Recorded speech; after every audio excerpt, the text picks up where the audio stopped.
A ver, al Madrid ya le he marcado varias veces. No, y tienes que marcar en el Bernabéu. O sea, ya le he hecho, ¿no te acuerdas? ¿Pero vas a marcar el domingo o no? La última vez que he ido... ¿Cuánto? 0-4. O sea, ¿tú crees que este domingo también 0-4? No, yo no he dicho eso. Vale.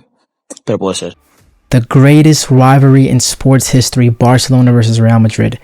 And today we're going to be reacting to the origins of it all and how it all started. So stay tuned. Welcome back, guys. I'm so excited. It is currently 9:48. El Clásico is going to start in an hour and a half. And I thought to myself, I'm on this journey of trying to become a diehard fan. And for all of my life, I've always heard about El Clásico. I always thought it was Messi versus Ronaldo. That's about it. But apparently, it goes much deeper than that. So today, we're going to react to the origins of it and how it all started. Let's get straight into it. Let's not waste any more time, guys. For some, over the better part of the last decade or so, El Clásico turned into Messi versus Ronaldo, whereas the That's literally me. reason for the rivalry between the clubs, which is steeped in history and politics, has been somewhat forgotten.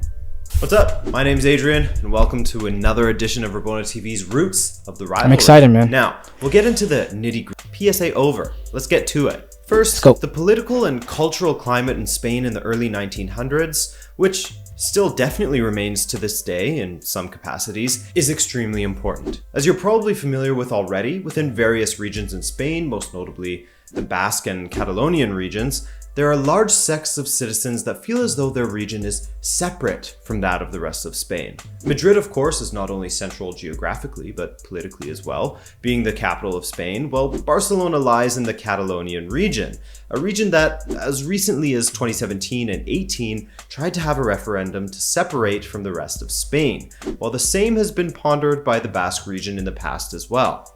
That's crazy. That's actually crazy. I never knew that. What's funny is I even visited Spain this last summer.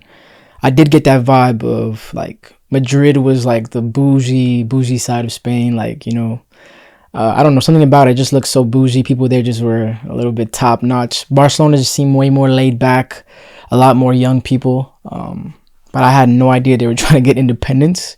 That's crazy, bro. Keep that in mind throughout, as it's quite central to a lot of what we'll be talking about politically in this video. Now, with that in mind, let's quickly look at the foundational history of the two clubs, starting with Los Blancos. As all fans of football know, England are responsible for spreading the sport around the world, and in Spain, it was no different. A few students from Oxford and Cambridge who were studying at the Institución Libre de Enseñanza helped to start the first football club in Madrid, called Sociedad Sky Football.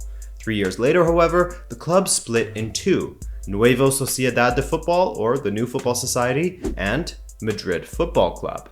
Thus, the first president in Madrid's history was Julian Palacios, while the man who was at the helm of the club when it was officially made into a company on March 6, 1902, was Juan Padros. Given that football was growing in popularity, this was a while ago, man. This is what I'm talking about. Some of these sports, man, they're prehistoric almost. Jeez. And to see where it's at today, and then it just started from two clubs, or a club from college students from Oxford or something like that. That's crazy, man. Really quickly in Madrid Football Club pitched the idea of throwing a tournament in honor of Spain's king, Alfonso XIII, calling it the Copa de la Coronación, or the Coronation Cup. So yes, the Copa del Rey was sort of Real Madrid's idea, as they pitched the Copa de la Coronación, which preceded the Copa del Rey. We'll speak more about this cup later. Let me listen to it again. Thus, the first president in Madrid's history was Julian Palacios, while the man who was at the helm of the club when it was officially made into a company on March 6, 1902, was Juan Padros. Given that football was growing in popularity extremely quickly in Madrid Football Club pitched the idea of throwing a tournament in honor of Spain's king, Alfonso XIII, calling it the Copa de la Coronación, or the Coronation Cup. So yes, the Copa del Rey was sort of Real Madrid's idea, as they pitched the Copa de la... Okay, because I've heard of the Copa del Rey or something like that. I'm sure it's one of the cups, but to see how the history of it is from actually the king, they were trying to throw it for the king, that's crazy, bro. That's so crazy. This is actually really interesting. Let me know down in the comments if you guys find it interesting. which preceded the Copa del Rey.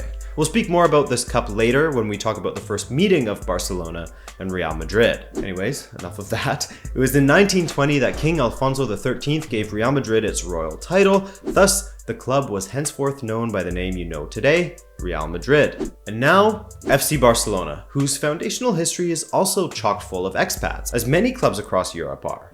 Hans Gamper, or Joan Gamper if you're in Catalonia, sought out like-minded individuals who wanted to form a football club with him by using the good old-fashioned method. He posted an ad in the paper that said that he was, quote, wishing to organize the matches in Barcelona, requesting that everyone who likes this sport contact him. Come to this office Tuesday and Friday nights from 9 to 11. So, 1 month later, on November 29th, 1899, 11 men attended the meeting and founded Football Club Barcelona, with their first club director, or president, being another Swiss expat named Walter Wild.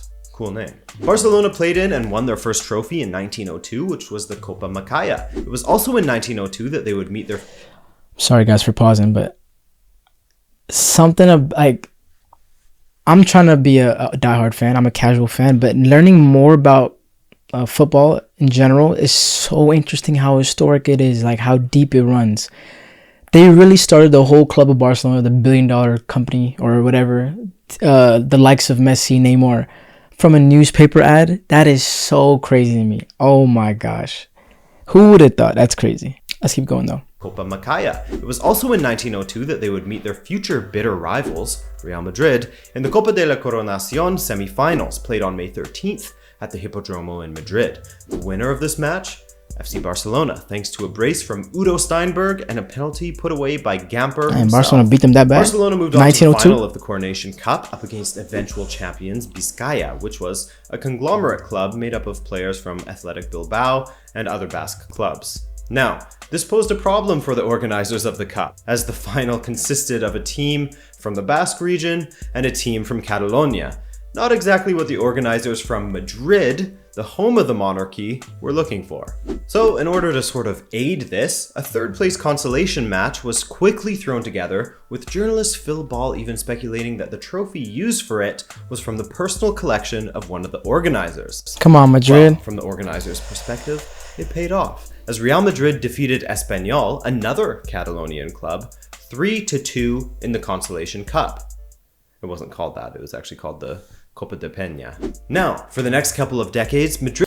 So what I'm getting so far is like Madrid has been probably getting favored the most in the land in Spain, I guess, since back then. I think I heard earlier in the video that they got the royalty title from the king. They got called Real Madrid. Royal or something like that. So, and then now the third place consolation. I would be frustrated too if I was Barca a little bit. They're looked at as like the favorites, and like they've been favored by, I guess, the king in general.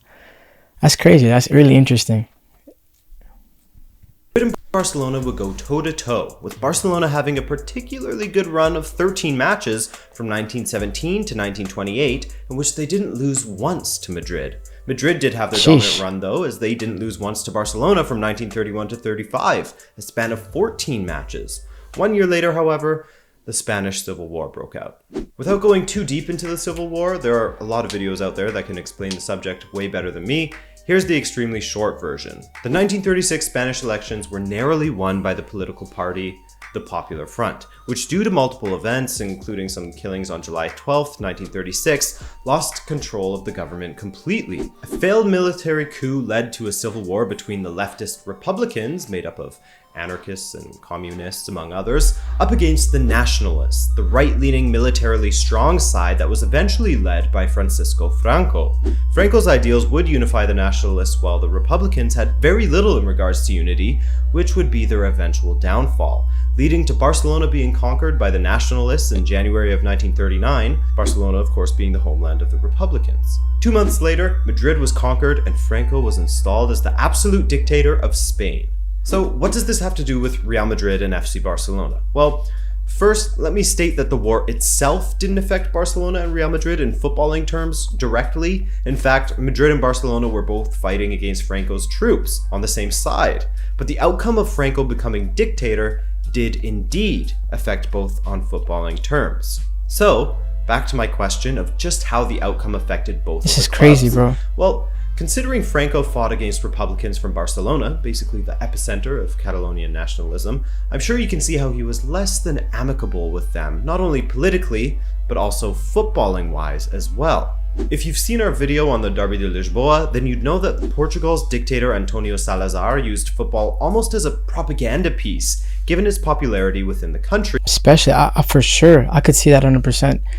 Especially like even now, football could be used as a weapon for like governments and dictators because the power of it. I can imagine, especially in regions like that where it's like literally like people sleep, eat, and breathe football. So for dictators, that's probably like a breeding ground for like propaganda or just using it for their own needs and punishing teams or whatever. So that's crazy, bro. This is deep.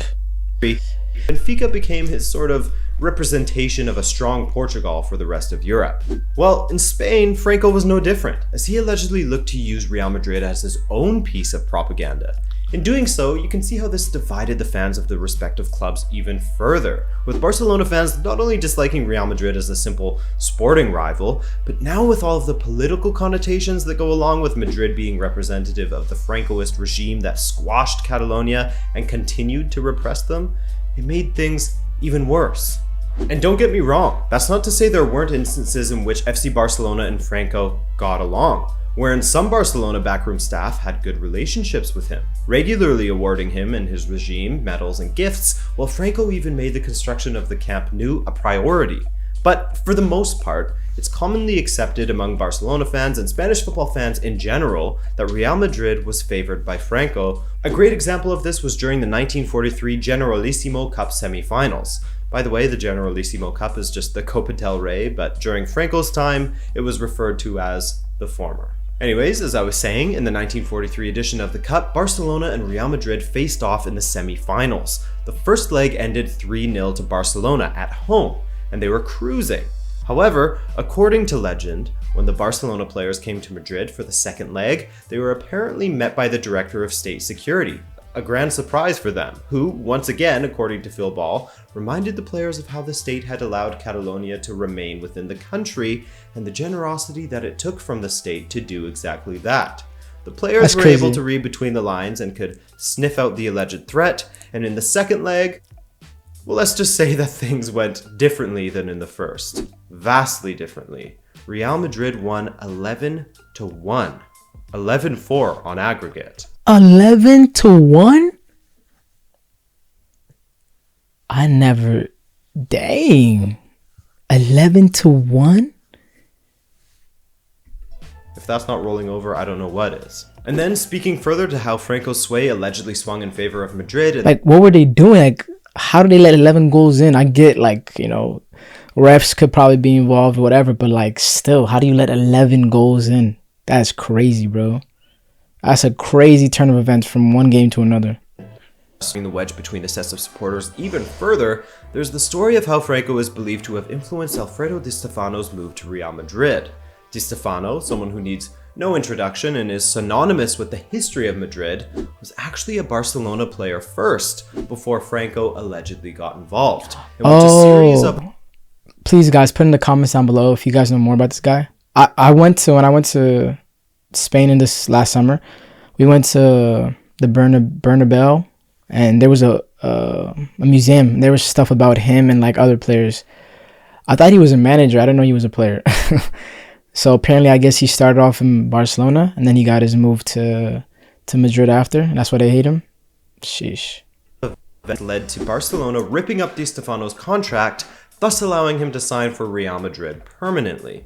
Honestly, the situation is long and complicated, so if there's any interest in it, I can do a separate video on that, because it's just too much to explain within this video. But, as I said, it was just another situation that added fuel to the fire among the Spanish football fans who believed that Real Madrid was the regime team, with the most vehement believers, of course, being the Barcelona fans. Nowadays, thanks in part to time healing all wounds, and in part due to Barcelona's Guardiola era dominating Spain, and then the Ronaldo versus Messi era, and more recently Real Madrid's incredible run of 4 Champions League titles in 5 seasons, the focus has shifted more towards football, beating the other team on the pitch, than politics. However, there still is that underlying political edge to it, what with Catalonia's referendums and calls for independence as recently as October of 2017, that no doubt stirs up the emotions of old once El Clásico comes around. And aren't we all lucky, fans of Real Madrid, Barcelona, or neutrals such as myself, whenever it does come around? And I think that will just about do it for El Clásico in this edition of Rabona TV's Roots of the Rivalry. It was an amazing video, guys. Hopefully you guys enjoyed it. I was not familiar with any of this. Like I said in the beginning of the video, my entry point into all this was like when I was like in middle school and I would hear people talking about El Clásico, and I always thought it was, you know, Messi versus Ronaldo. That was about it. But like the video said, nowadays this beef or rivalry is just strictly football, but it started off in politics and bloodshed and even just a lot of outside of football things. So it's crazy where nowadays where the Messis, the Ronaldos carried the torch now, Lamine Yamal, all this stuff. So it's exciting, man. They actually gave me more respect for these two teams in general because they have a deep-rooted history. But like I said, El Clásico is now, about an hour away. So by the time this video gets up, I'm going to try to edit it as quick as possible. It should be around the same time as the game. So let me know who you're supporting. Who do you think is going to score? Who do you think is going to win? And I'll see you guys on the next one. We out. Peace.